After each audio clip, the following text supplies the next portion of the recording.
ഇവിടെ കേരളത്തിൽ ഉൾപ്പെടെയുള്ള വിദ്യാർത്ഥികളെ സംബന്ധിച്ച് വലിയ തിരിച്ചടിയാണ്. അവർ വീണ്ടും പരീക്ഷ എഴുതേണ്ടിയിരിക്കുന്നു. മാസങ്ങളോളം നടത്തിയ പരിശ്രമത്തിന്റെ ഫലമായിട്ടായിരിക്കും അവർ മെയ് 3 പരീക്ഷ എഴുതിയത്. വീണ്ടും പരീക്ഷ എഴുതേണ്ടി വരുന്നു എന്നത് വിദ്യാർത്ഥികളെ സംബന്ധിച്ച് എത്രത്തോളം ആശങ്ക നൽകുന്നുണ്ട്?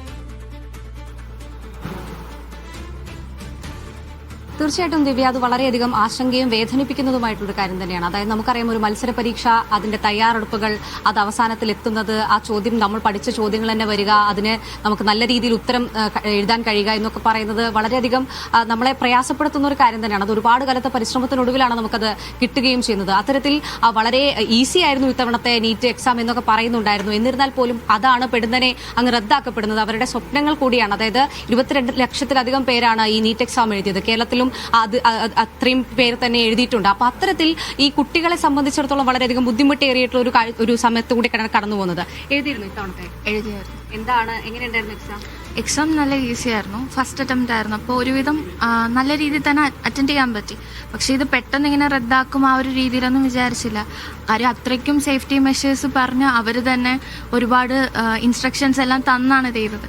ഈവൻ MBBS സ്റ്റുഡൻസിന് പോലും ആ സമയത്ത് അവധി കൊടുക്കരുത് എന്നുള്ള രീതിയിൽ അവർ വന്ന് മാൽ പ്രാക്ടീസ് വഴി എഴുതും എന്നൊക്കെ പറഞ്ഞ് അത്ര സ്ട്രിക്റ്റ് ആണെന്നൊക്കെ പറഞ്ഞിട്ട് പിന്നെ ലീക്ക് ആയ ഒരു കാരണം കൊണ്ട് റദ്ദാക്കാന്നൊക്കെ പറയുമ്പം ഒരുപാട് പേര് പേഴ്സണലി തന്നെ റാങ്ക് ഒക്കെ സ്വപ്നം കണ്ട് അഡ്മിഷൻ എല്ലാം കഴിഞ്ഞ് വയ്ക്കുക. അപ്പോൾ ഇനി ഒരു റീനീറ്റ് ഒക്കെ വരുമ്പോൾ എല്ലാവർക്കും എന്തായാലും വളരെയധികം ബുദ്ധിമുട്ടാവും. റദ്ദാക്കിയാണ്, ഇനി എഴുതാൻ പോവാണ്, എന്താണ് തോന്നുന്നത്? ഇനിയുള്ള എക്സാം എന്തായാലും ഡിഫിക്കൽട്ട് ആയിരിക്കും. മുന്നത്തത് ഈസി ആയിരുന്നുണ്ട്. അതുകൊണ്ട് നേരത്തെ സ്വപ്നം വീണ്ടും കിട്ടുമെന്ന് അറിഞ്ഞൂടാ. അതായത് കുട്ടികളെല്ലാം തന്നെ അവർക്ക് വളരെ നിരാശയാണ് തോന്നുന്നത്. അതായത് വളരെ ഈസി ഉണ്ടായിരുന്നു എന്നൊക്കെ തന്നെയാണ് അവർ പറയുന്നത്. എന്താണ് മോനെ റദ്ദാക്കി? വളരെ നിരാശാജനകം തന്നെയാണ്. ഒരിക്കൽ പോലും 2024 റീനീറ്റിന് കണക്ക് തന്നെ ഒരു പർട്ടിക്കുലർ എമൗണ്ട് ഓഫ് സ്റ്റുഡൻസിന് മാത്രം വീണ്ടും നടത്തുമെന്ന് മാത്രമേ കരുതിയുള്ളൂ. ഒരിക്കലും എല്ലാ 22 ലക്ഷം പേർക്കൊന്നും കൂടെ നടത്തുമെന്ന് ഒരിക്കലും വിചാരിച്ചില്ല. അതായത് വളരെ സുരക്ഷയോട് കൂടിയിട്ടാണ് ഈ എക്സാം ഒക്കെ നടത്തുന്നത്. നമുക്കറിയാം, നിങ്ങൾ ആ എക്സാം സെന്ററിലേക്ക് കയറുമ്പോഴാണെങ്കിലും വളരെയധികം സുരക്ഷാ ക്രമീകരണങ്ങളൊക്കെ കഴിഞ്ഞിട്ട് വേണം കയറാൻ. അപ്പൊ അത്തരത്തിൽ എങ്ങനെയാണ് ഇങ്ങനെ ഒരു ചോർച്ച സംഭവിക്കുന്നതെന്ന് തോന്നിയിട്ടുണ്ട്? അതിനകത്ത് എന്തെങ്കിലും ഒരു സംശയം പ്രകടിപ്പിക്കുന്നുണ്ട്? ഇല്ല, അങ്ങനെ തോന്നിയിട്ടില്ല. പക്ഷേ ഒരു സിസ്റ്റത്തിന്റെ ഫെയിലിയർ തന്നെയാണ്. ഒരു പ്രാവശ്യം നടന്നിട്ടും വീണ്ടും നടക്കുമ്പോൾ അത് അവരെ വലിയൊരു മിസ്റ്റേക്ക് തന്നെയാണ്. അല്ലാതെ വേറെ അങ്ങനെ തോന്നിയിട്ടില്ല. റദ്ദാക്കിയതിൽ എന്താണ് ഞാൻ +2 കഴിഞ്ഞ് എഴുതിയതാണ്. ചെറുതായിട്ടൊക്കെ പഠിച്ചെഴുതി.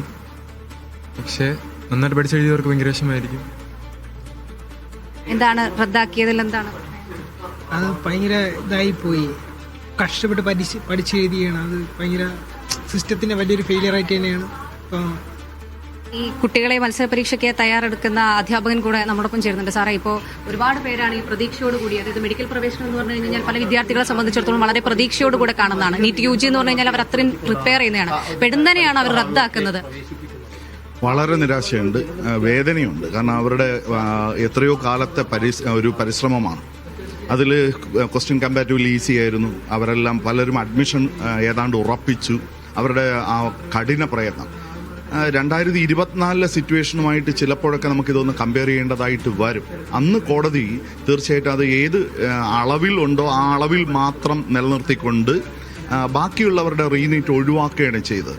ഇപ്രാവശ്യം നമ്മൾ അതുകൊണ്ട് മനസ്സിലാക്കേണ്ടത് ഇതിന്റെ വ്യാപ്തി കൃത്യമായി അളക്കാൻ പോലും പറ്റാത്തത്രത്തോളം വലുതാണ് എന്നാണ്.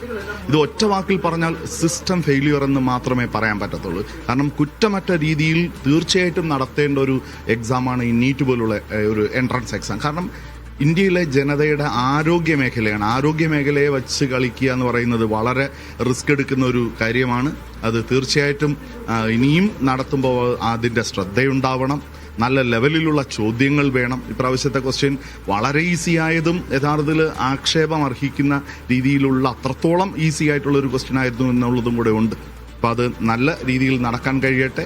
നന്നായി പരിശീലിച്ചിട്ടുള്ള കുട്ടികൾക്ക് അതിൻ്റെ അവർ ഗുണഭോക്താക്കളായി തന്നെ വരണം. അർഹതപ്പെട്ടവർക്ക് മാത്രം അഡ്മിഷൻ കിട്ടണം. ആ ഒരു അർത്ഥത്തിൽ പറയുമ്പോൾ ഇപ്പോഴെങ്കിലും ഇത് കണ്ടുപിടിക്കപ്പെട്ടല്ലോ എന്നുള്ളൊരു ചെറിയ ആശ്വാസവും അതിലുണ്ട്. അതുപോലെ തന്നെ ഈ കുട്ടികളുടെ ഒരു കഠിനമായിട്ടുള്ള പരിശ്രമം നമ്മൾ ഈ പരീക്ഷകളിലൊക്കെ തന്നെ മത്സര പരീക്ഷകൾ പ്രത്യേകിച്ച് നമ്മൾ കാണാറുണ്ട്. സാർ അത് അധ്യാപകൻ എന്നുള്ള രീതിയിൽ സാർ അത് നേരിട്ട് കാണുന്നതോടുകൂടിയാണ്. അപ്പോൾ അത്തരത്തിൽ കഠിന പരിശ്രമം നടത്തിയ വിദ്യാർത്ഥികളെ സംബന്ധിച്ചിടത്തോളം അവർക്കൊരു നിരാശയല്ലേ? ഇനി ഒരു പരീക്ഷയും കൂടെ മുന്നിലേക്ക് വരുമ്പോൾ അവരെങ്ങനെയാണ് അതിനെ ഇത് ചെയ്യാം? നിരാശയുണ്ടാവും, തീർച്ചയായിട്ടും ഉണ്ടാവും. പക്ഷെ മനുഷ്യരങ്ങനല്ലേ, ഏതോ ഘട്ടത്തിൽ നിന്ന് അവർ ഉയർന്നു വരും. അതിനാവശ്യമായിട്ടുള്ള ഇന്നിപ്പോൾ ഇവിടെ ഇത്രയും കുട്ടികൾ വന്നിരിക്കുന്നത് തന്നെ അടുത്തിനി എന്താണ് ഞങ്ങൾ ചെയ്തു കൊടുക്കാൻ പോകുന്നത് എന്ന് അറിയാൻ വേണ്ടിയിട്ടാണ്. അപ്പം അവർ ഈ ഒരു വാർത്ത അറിഞ്ഞാണ് അവരിവിടേക്ക് എത്തുന്നത്. അവരുടെ 2 or 3 വർഷത്തെ പ്രയത്നം വിഫലമായോ, ഇനി വരാൻ പോകുന്ന ക്വസ്റ്റ്യൻ ടഫായിരിക്കുമോ, അത് എന്നത്തേക്കാകും എന്നൊക്കെയുള്ള ആശങ്ക അവർ ഇതിനോടകം തന്നെ ഞങ്ങളോട് പറഞ്ഞു. നമുക്ക് വെയിറ്റ് ചെയ്യാം. ഞങ്ങൾ തീർച്ചയായിട്ടും ഞങ്ങളുടെ കുട്ടികളോടൊപ്പം ഉണ്ട്. എല്ലാ അധ്യാപകരും അത് രാപ്പകലില്ലാതെ കഷ്ടപ്പെട്ടാണ് ഇത്രയും കാലം പ്രിപ്പയർ ചെയ്യിച്ചു കൊണ്ടുവന്നത്. ഇനിയും അങ്ങനെ തന്നെ ആയിരിക്കും തീർച്ചയായിട്ടും. ഇപ്പം ഈ പരീക്ഷ എഴുതി റദ്ദാക്കി എന്നറിയുന്ന കേരളത്തിൽ അല്ല ഇന്ത്യയിലെ ഓരോ കുട്ടിയോടും എനിക്ക് പറയാനുള്ളത്, നിരാശപ്പെടേണ്ട, അർഹതപ്പെട്ടവർ തന്നെയാണ് വരേണ്ടത്. ഇപ്പോഴെങ്കിലും കണ്ടുപിടിക്കപ്പെട്ടുള്ളൂ എന്നുള്ള ആശ്വാസത്തോടുകൂടി നിങ്ങൾ നിങ്ങളുടെ പഠനം തുടരുക.